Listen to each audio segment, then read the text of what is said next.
wash your hands. Scrub them while you're singing the song. Wash. Rub your hands and fingers and the places in between. Using soap and water makes your hands so clean. Wash your hands. Make sure you're almost done. 5, 4, 3, 2, 1, now dry.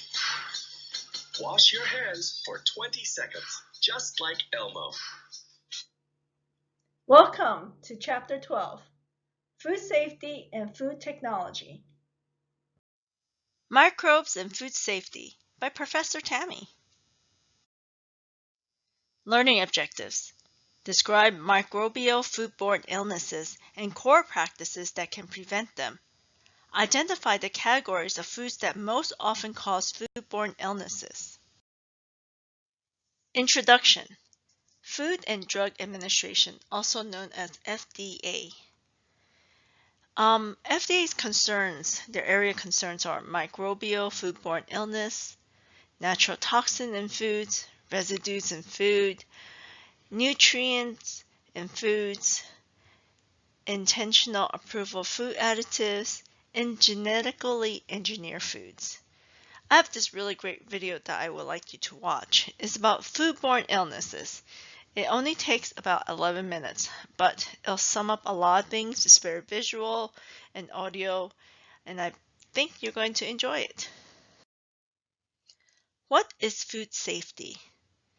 What does food contamination mean? What are some of the symptoms of foodborne illness?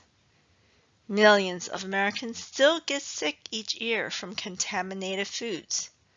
Foodborne illnesses are caused by improper handling of food.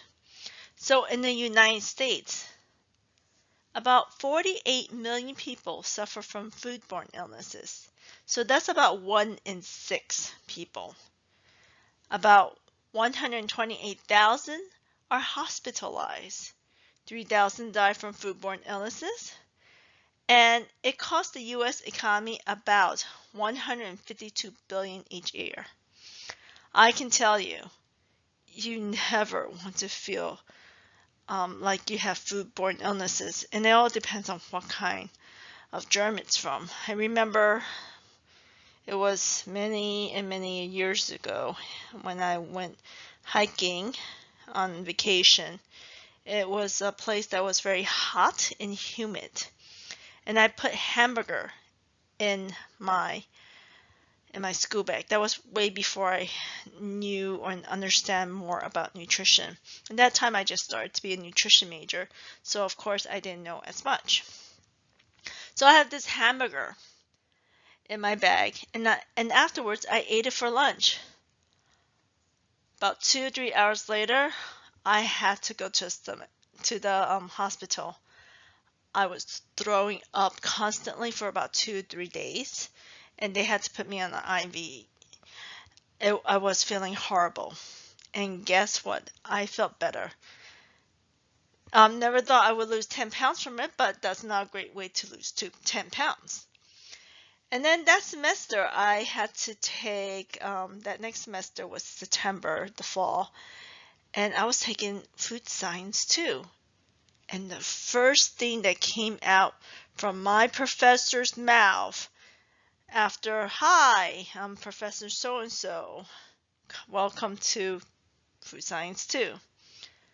She said, "Do not eat foods after they have been out for over 2 hours." Guess what was I thinking about? Why couldn't I learn this 3 months ago? So just be careful when you have food out. So in this chapter, we're going to talk more about food safety. What are the symptoms of foodborne illness? They include fever, nausea and vomiting, dehydration, upset stomach, cramps, and diarrhea. Some of the potential hazardous foods. Foods that provide good conditions for bacteria to grow, like raw or cooked animal products like meat, fish, milk, and milk products. Plant protein like tofu, starches like cooked rice and pastas, cooked beans, cooked veggies, garlic, and oil. So, one question. Can we place cooked and non-cooked foods together? No, because one is cooked already, so the bacteria is dead. Versus the non-cooked food, if it has bacteria, it can still be alive, and if it touches the cooked food, it gets transferred, it gets cross-contaminated. And just to let you know, like with foods that are cut, like vegetables or fruits, you should consume it within 2 hours. That's the normal amount of time you should consume a food that is cooked after it's been cooked or it's been cut, depending on what type of food it is. But if it's over 85 degrees or sometimes 90 degrees and above, you should not consume that food after it's been out for 1 hour. But if you live in Alaska where it's super cold and sometimes it can be colder than the refrigerator, maybe you can get away with after 2 hours. It depends on the temperature of the place. Food contamination, FATTOM, F-A-T-T-O-M. So it's an acronym. So FATTOM is a great way to figure out how bacteria grows. F stands for food, A stands for acidity, T stands for temperature, the second T stands for time, O stands for oxygen, and M stands for moisture. Okay, so why are they so significant? Food is enough nutrients for bacteria to grow. Acidity, bacteria grows best at low acidity. Temperature, bacteria grows quickly between 40 to 140 degrees Fahrenheit. So this is considered the danger zone. 40 to 140, that's the temperature that's considered danger zone. So think about 40, like over the hill 40, that's how I remember it. So one side's 40, the other one's also 40, but it has 140. So 40 through 140. Time, enough time allowed for bacteria to grow. Oxygen, some bacteria need oxygen to grow, and some can only grow without oxygen. So the ones that need oxygen are called aerobic, and the ones that do not need oxygen are called anaerobic. Moisture. Ooh, bacteria grow well in foods with high moisture. From Table 12-1, Food Regulatory Agencies. Each agency oversees programs and systems aimed at maintaining and improving the safety of food supply. CDC, EPA, FAO, FDA, USDA, and WHO. CDC stands for Centers for Disease Control and Prevention. It is a branch of the U.S. Department of Health and Human Services that is responsible for, among other things, identifying, monitoring, and reporting on foodborne illnesses and outbreaks. EPA, Environmental Protection Agency. It is a federal agency that is responsible for, among other things, regulating pesticides and establishing water quality standards. FAO, Food and Agriculture Organization. It is an international agency which is part of the United Nations that has adopted standards to regulate pesticide use among other responsibilities. FDA, Food and Drug Administration.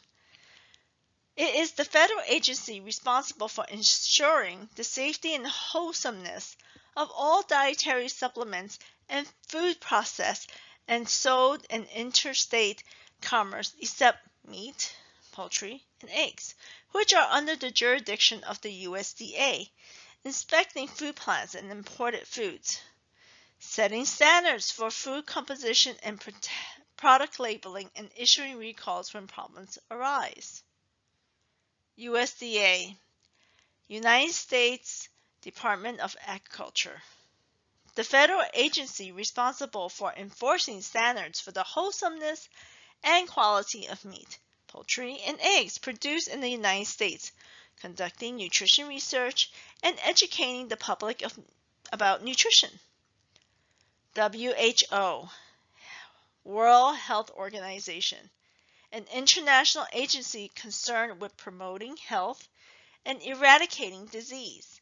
When you look at it, these are the US ones. CDC, EPA, FDA, USDA.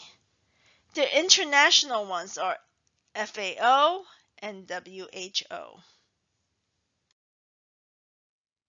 Microbes and food safety. Foodborne illnesses.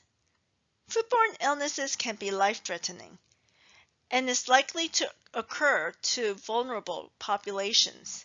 Vulnerable populations in this term is usually those with more weakened immune system, such as children, toddlers, babies, the elderly, those who are immune compromised, those with HIV/AIDS, and etc.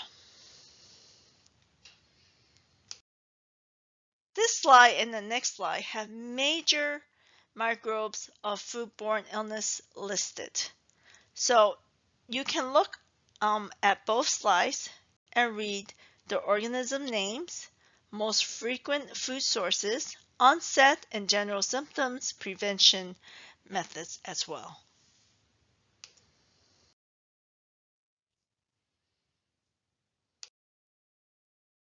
See you soon. And remember to read the book.